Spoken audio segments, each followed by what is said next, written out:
आत्मानं वेष्टयते चित्रं जालेन जालकारैव।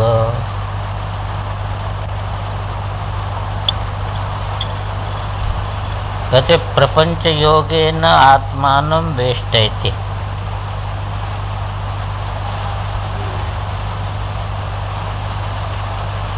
इति अतिचित्रम। बहुत आश्चर्य। क्या आश्चर्य है? आश्चर्य यही है कि देखिए, स्वरूप को ढक लेता है, यही स्वयं अपने स्वरूप को ढक। थोड़ा पीछे हट जाओ, इधर आ जाओ, महात्माओं का आज आगे। कहते स्वरूप को ढक लेता है। ये स्वयं स्वरूप को ढक रहा है कि नहीं ढक रहा? कहता मैं देह हूं। तो जब कहता है कि मैं शरीर हूं, तो अपने चैतन्य स्वरूप को ढकता है कि नहीं ढकता?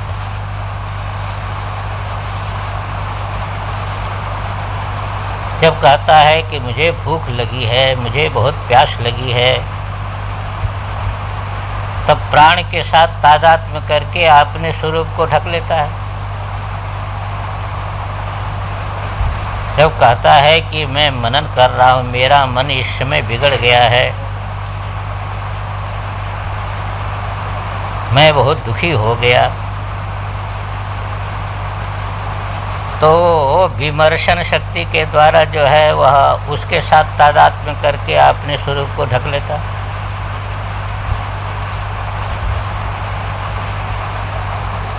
जब जो है बुद्धि का कार्य जो है निर्णय करता है कोई, तो उसके साथ अपने को मिला लेता है, तो अपने चैतन्य स्वरूप को ढक लेता है। यहाँ ज्ञान जो है ये है क्या कि ये जो क्षणिक विज्ञानवादी का, क्षणिक विज्ञानवादी जो है विज्ञान के द्वारा अपने स्वरूप को ढक लेता है। उस समय भी क्षणिक विज्ञान का साक्षी ये रहता है, पर साक्षी होकर के भी उसके साथ तादात्म्य को उसी का निश्चय कर लेता है। आकाश जो है शून्यवादी है, तो शून्यवाद का आश्रय लेकर के और उसमें श्रुति का प्रमाण दे देता है कि कुछ भी नहीं है, नान्यत प्रसिद्धि, नान्य भी है, तो है ही नहीं है कुछ। तो उस समय भी शून्य का ये साक्षी रहता है, पर शून्य का को स्वीकार इनके साथ योग कर लेता है। तो ये सभी इस प्रकार के दर्शन भी है। देहात्मवादी चार्वाक दर्शन है, प्राणवादी भी दर्शन है, और मन बुद्धि को लेकर के तो है ही है, जीव को मानता है। ज्ञान जो है क्षणिक विज्ञानवाद दर्शन है, और नभः जो है वह आकाश मन शून्य। ये प्रपंच के योग से, इसमें टीका में बहुत चीज दिया है। देह मात्रम चैतन्य विशिष्टम आत्मा, ये प्राकृत जन लोकायत का मत है। इंद्रियाण्येव चेतनानि, ये अपरे। मन इति अन्य, विज्ञान मात्रम क्षणिकम, विज्ञानवादी। शून्य इति अपरे। तो इस प्रकार हाँ, शांकर भाषिका है। तो इस प्रकार जो है कोई दूसरे प्रकार से चैतन्य विशिष्ट शरीर आत्मा, ये चारवाक लोग मानते हैं। नैयायिक आदि क्या मानते हैं? ज्ञानादि गुण गणाश्रय जो है बुद्धि तत्व, यही आत्मा है। और जो है वह, तो इस प्रकार भिन्न भिन्न प्रकार के जो मत हैं, यहाँ पर तो समझना है अपने अनुभव में कि आत्मा कैसे ढका जा रहा है। आत्मा इसी प्रकार से ढका जा रहा है। इस प्रपंच के साथ हम योग कर देते हैं अंता का। कभी शरीर के साथ योग करते तो शरीर तादात्म्य हो जाता है। कभी जो है प्राण के साथ योग कर देते हैं, इंद्रियों के साथ योग कर देते हैं, तो अपने चैतन्य स्वरूप को ढक लेते हैं। कभी मन के साथ योग कर देते हैं, कभी बुद्धि के साथ कर देते हैं। कभी सोचते हैं कि कुछ है ही नहीं है, सुषुप्ति के साथ जो है वह नभ के साथ। इस प्रकार ये जो प्रपंच योग है, यही है प्रपंच। इसके योग से आत्मानम वेष्टयते, ये अपने को ही जो है ढक लेता है। कैसे अपने को ढक लेता है? चित्रम में बड़ा आश्चर्य है। अपने को कोई ढक ले, अपना स्वरूप ढक ले, ये आश्चर्य है कि नहीं? तो कौन ढक रहा है? ये कोई दूसरा ढक रहा है कि जिस समय कहते हैं आपकी मैं यह हूं, उस समय आप अपने स्वरूप को ढक रहे हैं कि कोई दूसरा आपके स्वरूप को ढक रहा है?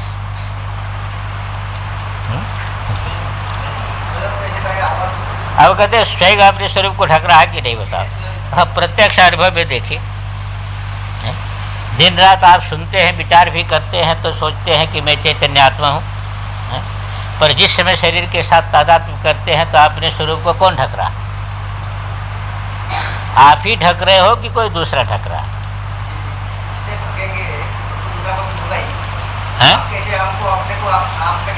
मेरा कहना है ये पहले ये निर्णय कर लीजिए तो दूसरी वस्तु है कि नहीं ये फिर बताएंगे। पहले ये निर्णय करिए कि आप ढक रहे हैं अपने को कि दूसरा कोई ढक रहा है। हम कहते आप ढक रहे हैं कि दूसरा ढक रहा है, पहले ये निर्णय कर लो तो फिर आगे की पंक्ति बताएंगे। ये स्वयं ढक रहा है कि कोई दूसरा ढकने का आ रहा है? शास्त्र तो कह रहा तुम चेतन हो और आप माने मैं शरीर हूं, तो कौन ढक रहा है? तो अपने स्वरूप को आप स्वयं ढक रहे हैं। एक बात ये हो गई। अब देखिए, जालकार वो जंतु होता है तो जाला कौन बनाता है? ये रेशम का जो कीड़ा होता है तो जाला कौन बनाता है? वही बनाता है। उससे ढकता किसको है?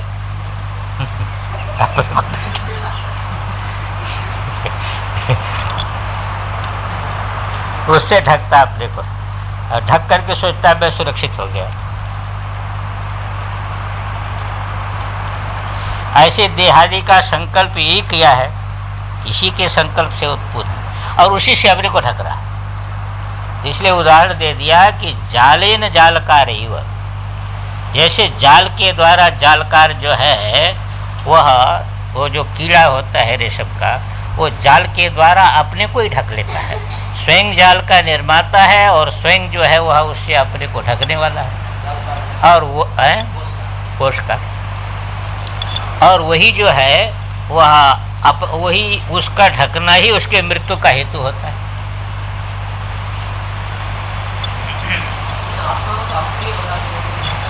आत्मा आक्री है, इसमें तो कोई संशय नहीं है, पर आप अपने को आक्री समझते हैं कि सक्रिय समझते हैं?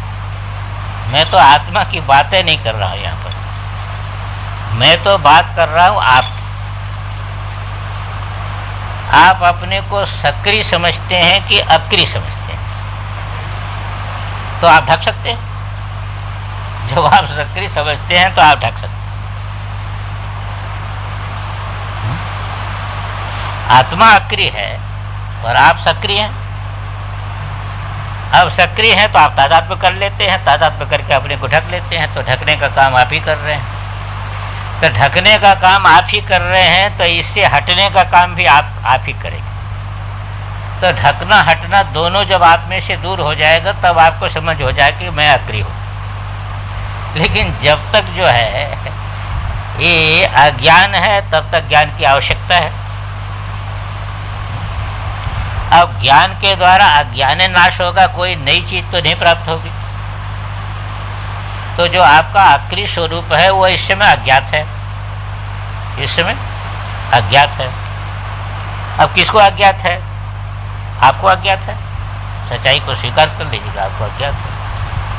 तो आपको अज्ञात है स्वरूप, इसलिए जो है वह स्वरूप अज्ञात है।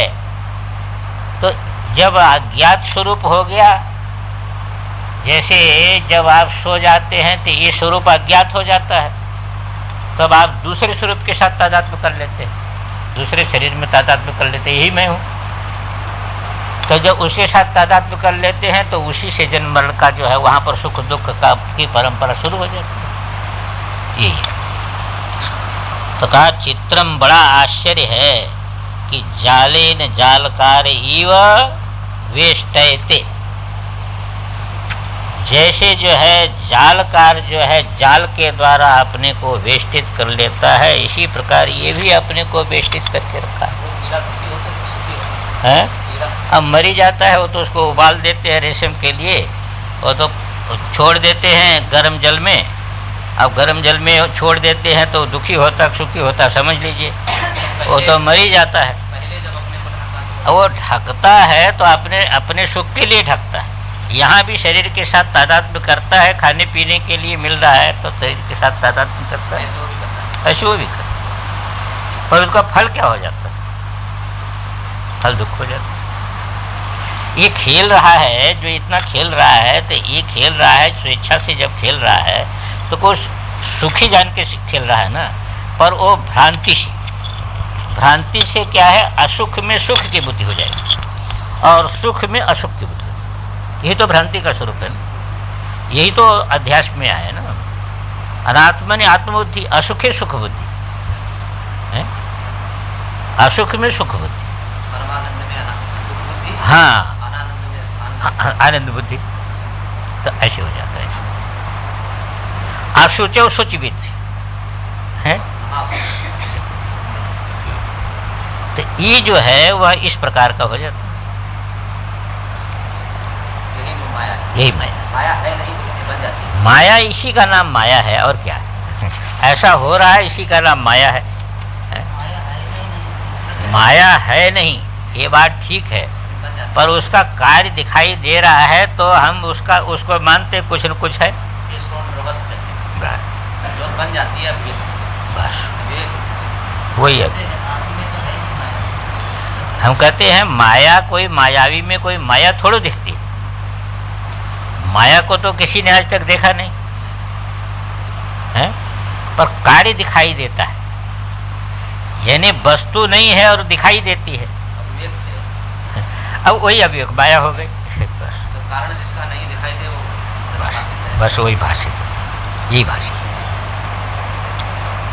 स्वाज्ञान विभव भाषण योगेन उद्वेष्टयेन निजात्मानम् इति बंध मोक्ष चित्राम क्रीडाम प्रतनोति परम शिव। कहते आपके यहाँ तो एक परम शिव है, ये किसने उसको बांध दिया? कहा कि वो बांध हो तो कुछ नहीं दिया। परम शिव स्वतंत्र है, उसमें स्वातंत्र शक्ति है। उसको खेलने की इच्छा हो गई।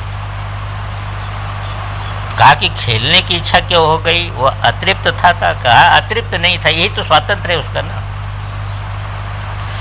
यही तो उसका स्वातंत्र है। क्रीडा में हेतु स्वातंत्र है, अतृप्ति नहीं है।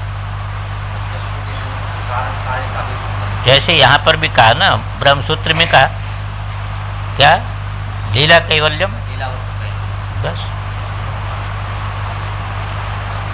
तो वो जो है वह क्रीड़ा कर रहा है।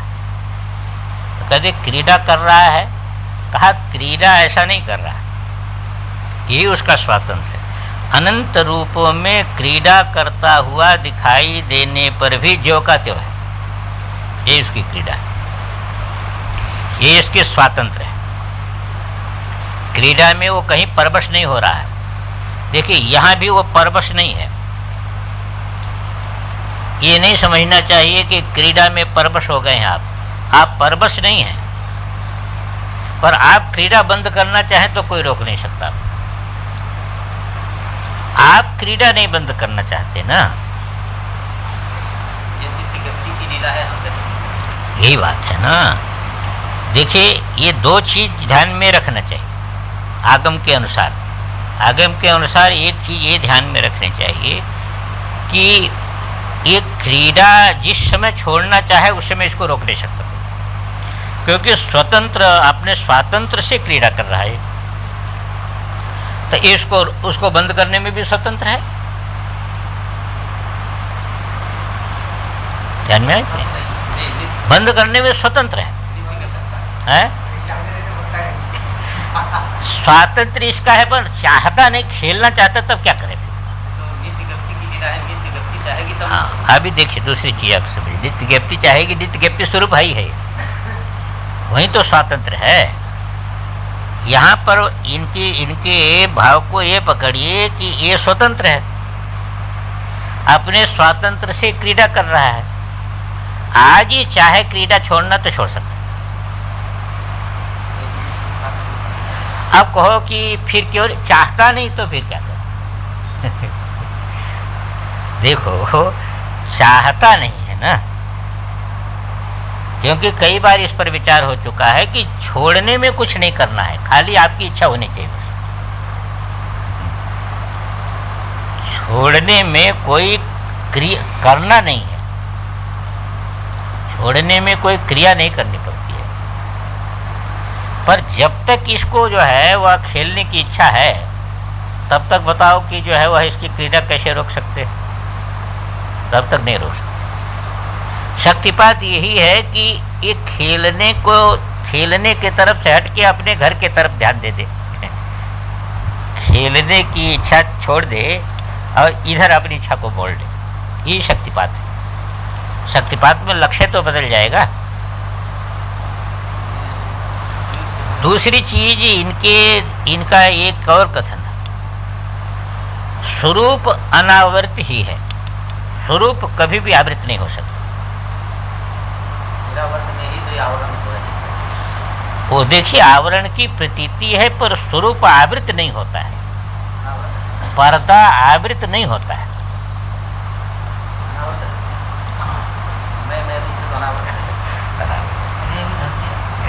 इसलिए देखो, ढक दिया है, यही स्वातंत्र है। देखिए, आप जो है वह ढक के इसलिए ये सभी का अर्थ वेदांत में क्या होता है? ढकने के समान होता है।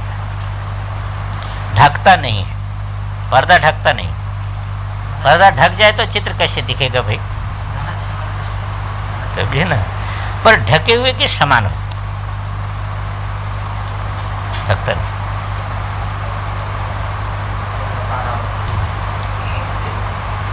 तो स्वरूप सदा अनावृत है। आप इसको आवृत कैसे कर सकते हैं? जो है अहम रूप में, शुद्ध अहम रूप में जो स्फुरण है, इसको आवृत कैसे कर सकते हैं? उसी के आधार पर जो है, हाँ, इसके साथ कार जोड़ दें, अलग चीज है। इसके साथ कुछ और जोड़ दें, वो अलग चीज है। तो इसको तो पृथक नहीं कर सकते।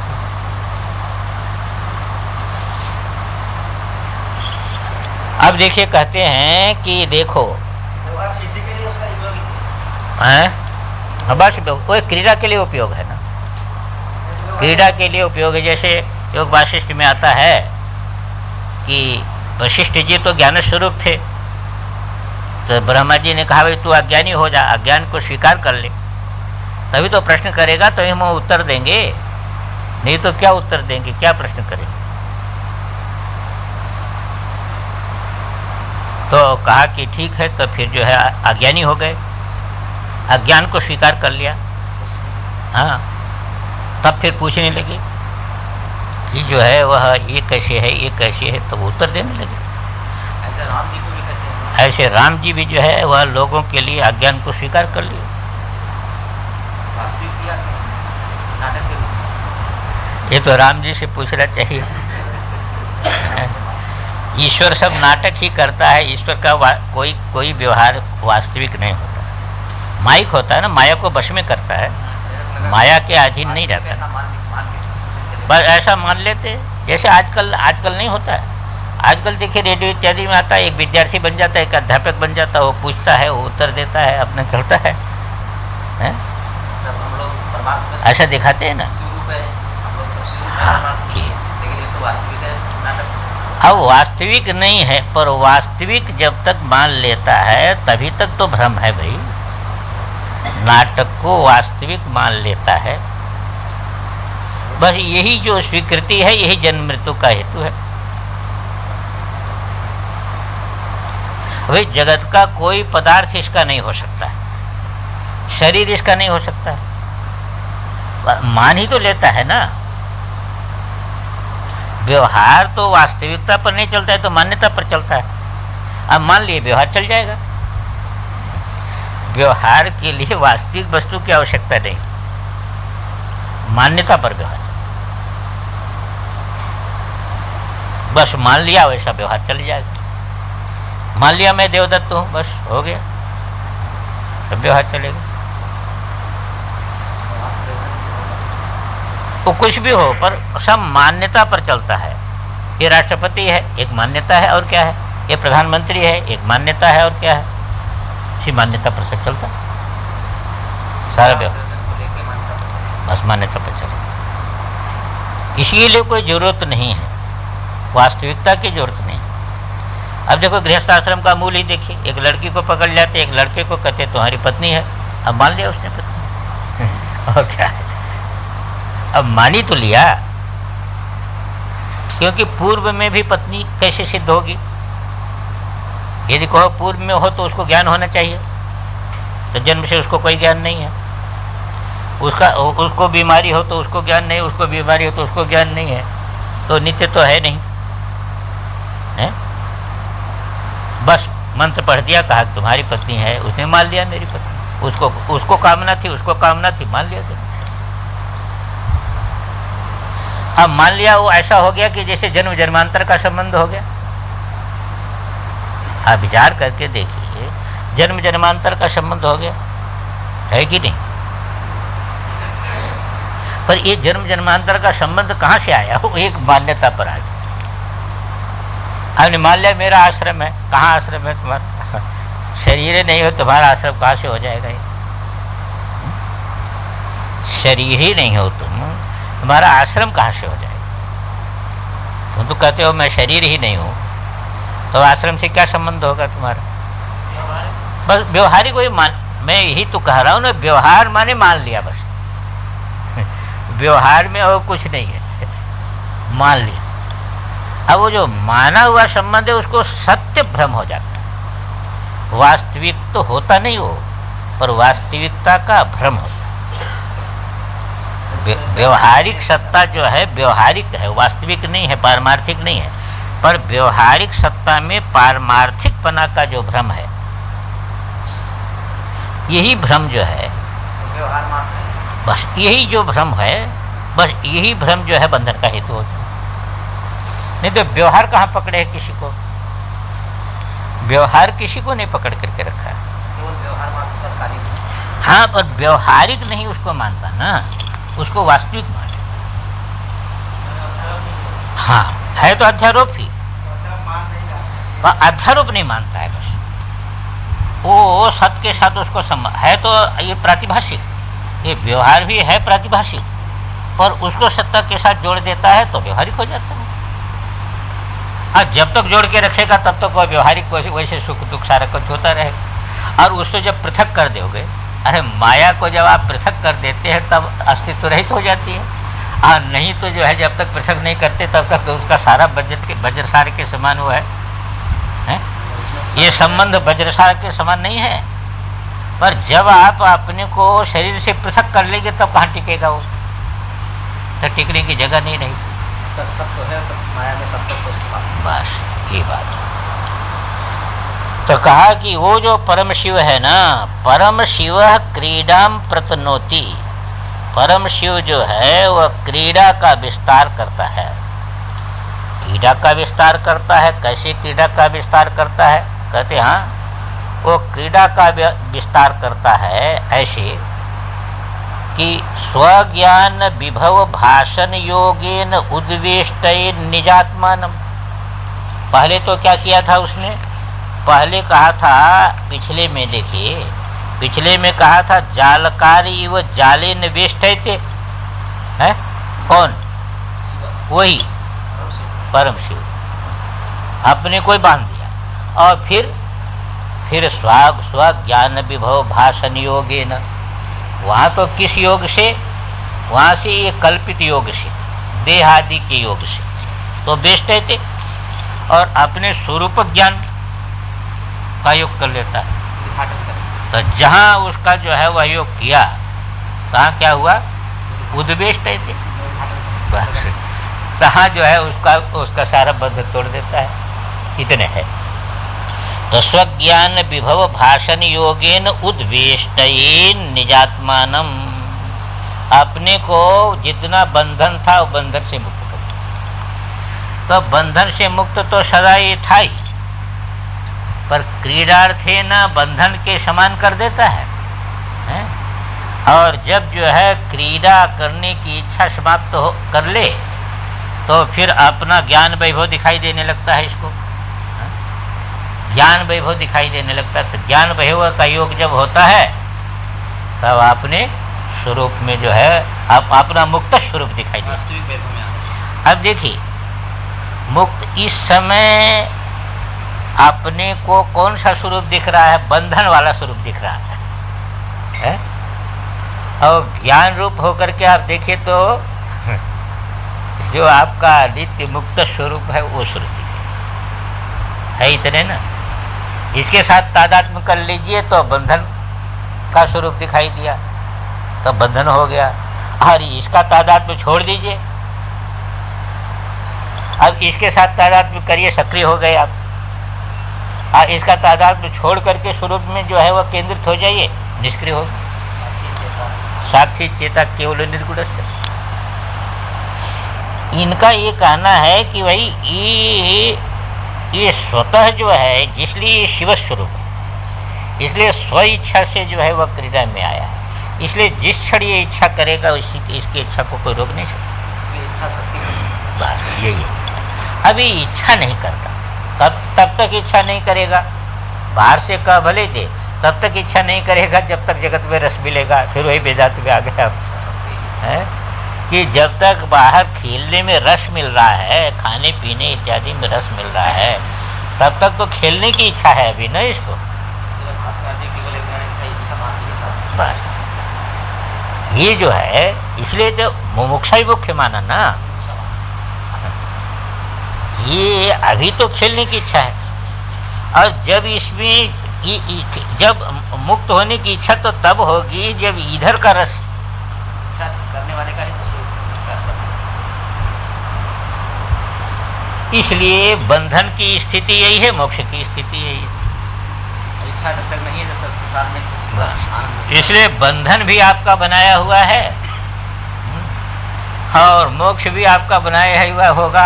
और वस्तुतः ना आप में बंधन है ना आप में मोक्ष है, क्योंकि नित्य मुक्त स्वरूप आप, तो स्वरूप तो नित्य मुक्त स्वरूप।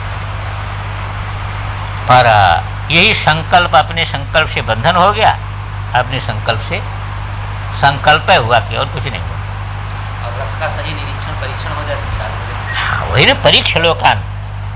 ये परीक्षा नहीं हो पाती है, जगत की परीक्षा हम लोग नहीं कर पाते, इसमें समय नहीं देते। ये जगत की परीक्षा ठीक नहीं हो पाती है। इसकी परीक्षा हो जाए तब तो फिर हट ही जाए। ये परीक्षा नहीं हो पाती। यहाँ पर थप्पड़ भी खाता है, दुखी भी होता है, सब होता है, पर परीक्षा नहीं कर पाता है, अनुसंधान नहीं कर पाता।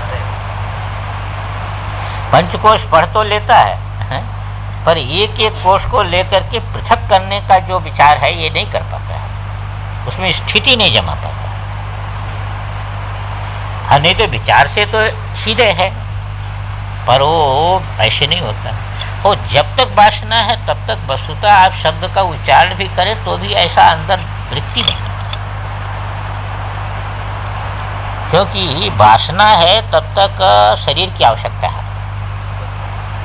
और जब तक शरीर की आवश्यकता है तब तक जन्म की आवश्यकता है। तब तक जन्म अनिवार्य है, बिना शरीर के भोग होता नहीं, इसकी आवश्यकता है। जब तक वासना है तब तक ज्ञान कैसे विचार करेगा? विचार नहीं कर पाता। वो विचार बिल्कुल अलग होता है, जीवन से संबंधित नहीं हो पाता ना। बुद्धि है तो बहुत चीज का विचार कर लेता है, पर अपने से संबंधित नहीं हो पाता विचार। ये बार बार जो भाष्यकार भगवान कहते हैं कि संन्यास पूर्व का ज्ञान देव मुक्ति, ये क्यों कहते? ये ऐसे नहीं कह देते। हाँ, तब तक वो ज्ञान स्व के लिए नहीं हो पाता है। जब तक संन्यास नहीं है, वासना तय परित्याग नहीं है, तब तक वो ज्ञान स्व के लिए नहीं हो पाता। बनी जाता है। हाँ, इसलिए भाष्यकार भगवान जगह जगह ये जोड़ देते हैं कि सर्व कर्म संन्यास पूर्वकात् ज्ञानादेव, और जगह जगह ये भी लिखते हैं कि वासनात्रय परित्याग रूपात् है सर्व कर्म संन्यास पूर्वकात् ज्ञानादेव। ये जटिलता यही है। इसलिए क्या है कि वो ज्ञान का जीवन के लिए जो उपयोग होना चाहिए वो उपयोग नहीं हो पाता, इसलिए अनुभूति नहीं उत्पन्न होता। इसी को वो जोड़ दे करके वहां पर कहा परीक्ष लोकान कर्म चितान ब्राह्मणों ने। जब तक इसका परीक्षा नहीं हो जाती तब तक जो है वह हटता नहीं, रस देता है रस। और ज्ञान ज्यादा हो जाता है तो कहता अंतःकरण का धर्म है। अरे भाई अंतःकरण का धर्म तो पहले भी था। एक महात्मा कहते थे भाई खिला पिला दो जो है, अब तो आगे जन्म नहीं लेना है मुझे, इसलिए जो है जिसको जो कुछ खिलाना पिलाना हो खिला पिला लो। तो अब देखिए कि जन्म कोई सत्य तो है नहीं, मिथ्या है। तो जैसे अब तक मिथ्या जन्म होता रहा ऐसे आगे भी मिथ्या जन्म हो जाएगा। जन्म तो मिथ्या होना है, सत्य तो होना नहीं है। भगवान भी निश्चिंत है इसलिए कि जो है इसका कुछ बिगड़ना तो है नहीं, चाहे अनंत जन्म तक खेलता रहे, इसका कुछ बिगड़ना तो है नहीं। तो भगवान भी देखता है बच्चे का कुछ बिगड़ता तो नहीं है, खेलता है, खेलने दो। जब नहीं खेलना चाहेगा तो फिर आ जाएगा, रोक टोक तो है नहीं। पर जब तक खेलता है खेलने दो, कुछ बिगड़ता तो है नहीं इसका। अब खेलने में सुखी दुखी होता है तो खेल का सुखी दुखी है, उसमें क्या है।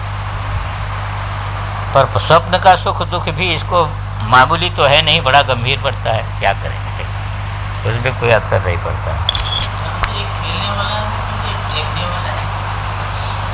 हाँ, देखने वाला हो जाता है तो देखने वाला हो जाता है। जब तक खेलने वाला रहता है तब तक देखने वाले दूसरे रहते हैं। जब तक ये खेलने वाला रहता है तो देखने वाला दूसरा हो जाता है, और जब देखने वाला ये हो जाता है तो फिर खेल से खेल से पृथक हो गया, खेलने वाला दूसरा हो गया। तब देख रहा है इंद्रिया मन ये खेल रहे हैं, क्या होता है, गुणा गुणेशु वर्तन्ते, ये खेल देखता है। भगवान देखता है कि ये खेल रहा है, किसको देखता है? भगवान किसको देखता है? अरे भगवान को जब हम देख सकते हैं तो भगवान नहीं देख सकता है? बोलिए।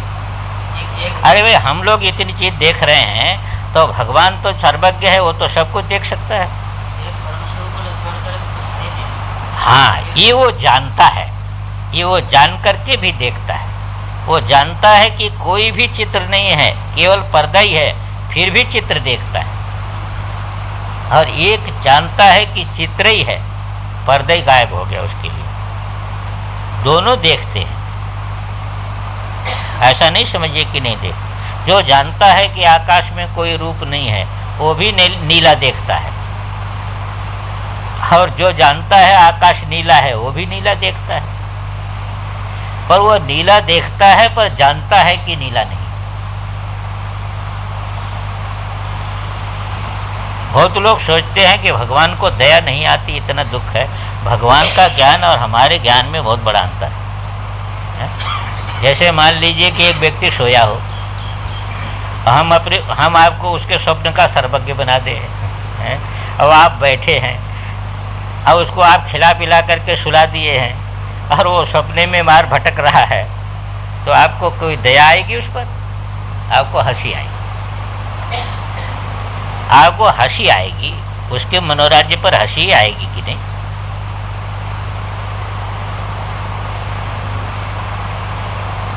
दया आपको क्यों नहीं आएगी? वो तो मर रहा है। दया इसलिए नहीं आएगी कि आप जानते हैं कुछ हो जा नहीं रहा है, ये तो स्वप्न देख रहा है, कुछ हो नहीं रहा है। समझे कि नहीं?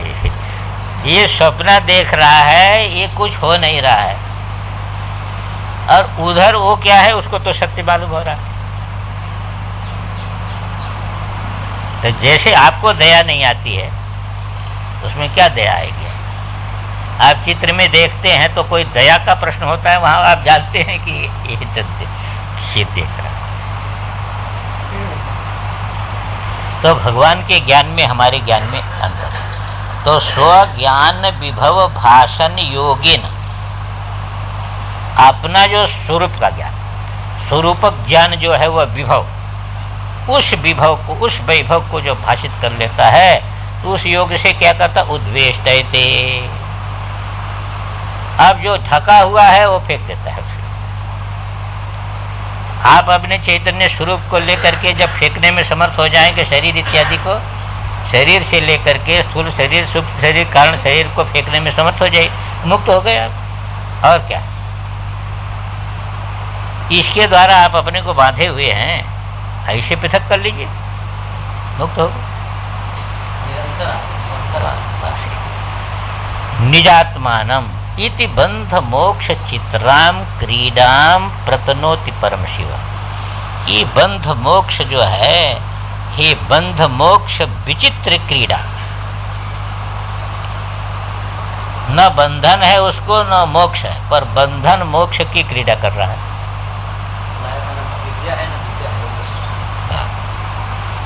पर देखो क्रीड़ा हो रही है।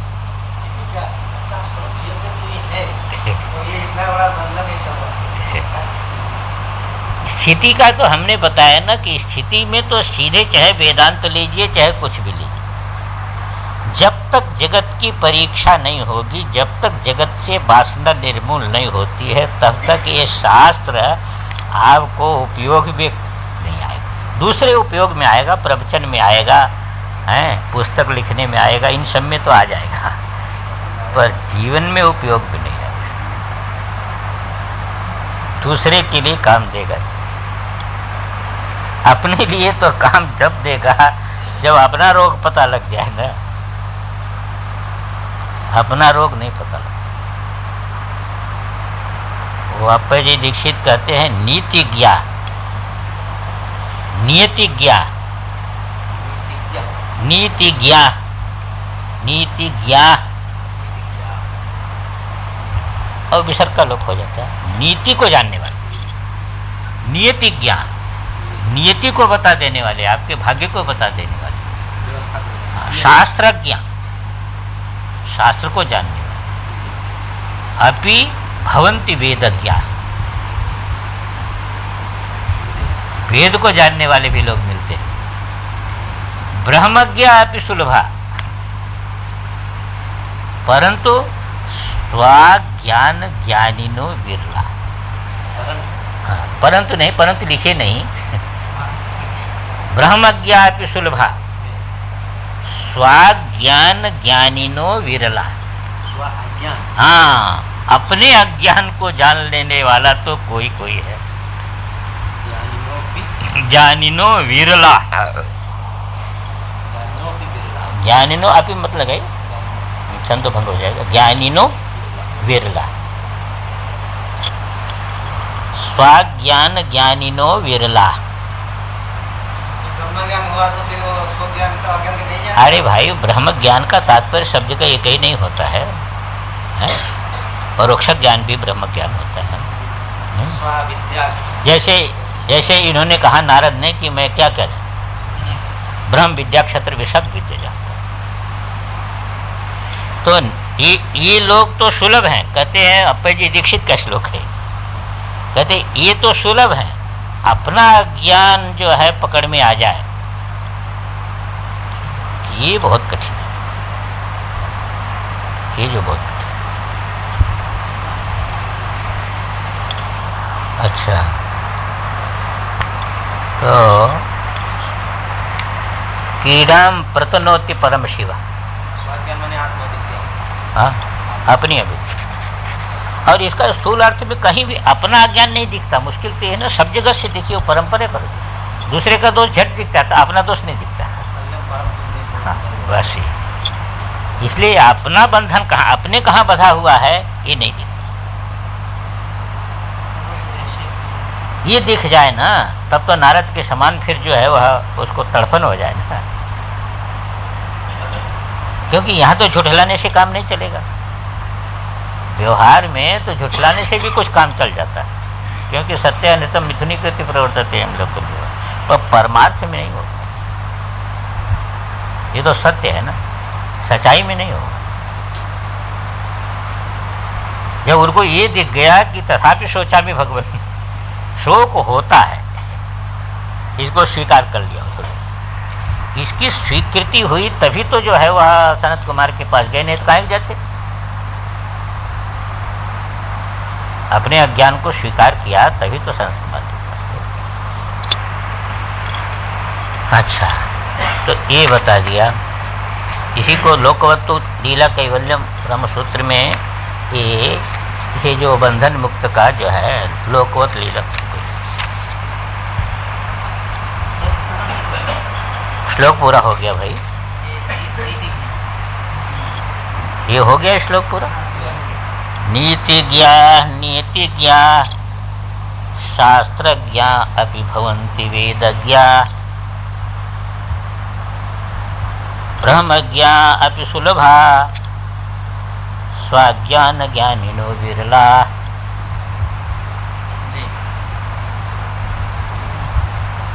श्लोक तो इतने हैं ना। कौन सा छंद है?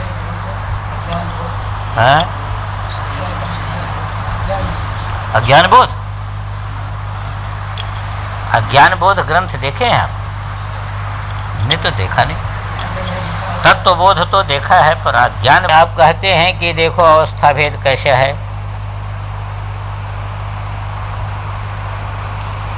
सृष्टि स्थिति संहारा जागृत स्वप्नौ सुषुप्तमिति तस्मिन् भांति तुरीये धामनि तथापि तैर्नावृतम भाति। कहते एक तुरीय रूपी दर्पण है? एक तुरीय रूपी दर्पण है, उसमें सृष्टि प्रतीत हो रही है, स्थिति प्रतीत हो रही है, संहार प्रतीत हो रहा है समष्टि में। यहाँ जागृत प्रतीत हो रहा है, स्वप्न प्रतीत हो रहा है, सुषुप्ति प्रतीत हो रही है। इति तस्मिन् तुरीये धामनि भांति, ये सब किसमें प्रतीत हो रहे हैं? तुरीये धामनि भांति। तस्मिन् तुरीये धामनि सृष्टि स्थिति संहारा जागृत स्वप्नो सुषुप्तम इति भांति। ये सब कुछ प्रतीत हो रहे हैं, तथापि तैर्नावृतम भाति, फिर भी उनसे आवृत नहीं है। देखिए, पहले आवृत्ति करोति जो कहा था ना, इसका मतलब आवृत्ति हो करोति, ये आवृत होते ही नहीं। तुरीय कभी भी आवृत नहीं है, अधिष्ठान है, वो आवृत नहीं है। वो आवृत नहीं है। वो आवृत हो जाए फिर कुछ रहेगा ही नहीं, इसलिए वो आवृत नहीं है। हमारी बुद्धि में आवरण प्रतीत, हमारी बुद्धि में आवरण की प्रतीति होती है। जैसे घनच्छन्न दृष्टि घनच्छन्न मर्तुम, दृष्टि घनच्छन्न हो गई तो मालूम होता है कि जो है वह अर्क घनच्छन्न हो गया। अर्क घनच्छन्न हो जाए तो बादल कैसे दिखेगा? अर्क घनच्छन्न हो जाए तो बादल कैसे दिखेगा? हाँ, ऐसे यदि तुरीय आवृत हो जाए तो न इनको सत्ता मिलेगी, न इनका प्रकाश होगा। प्रकाश हो रहा है ना, सीधे प्रकाश हो रहा है ना। हाँ, जगद आंध्यम भवे निशि, ये वही जो है कर रहा है ना। इसलिए कहा तथापि तैर्नावृतम भाति, उससे तुरीय जो है ढका हुआ नहीं है। आज भी निरावरण है, आज भी ढका हुआ है, पर ढके हुए के समान प्रतीत होता है। बहुत अज्ञान, पुरुष अज्ञान है नहीं, देखिए, ढके हुए के समान प्रतीत होता है, ढका हुआ नहीं। पुरुष अज्ञान नहीं है, पौरुष अज्ञान। भाई ये है पौरुष अज्ञान, ये मान के तो पौरुष अज्ञान मान के चल रहा है। ये कहाँ इतने मानता है कि बुद्धि में अज्ञान है? अपने में अज्ञान मानता है। न माने तो फिर न मान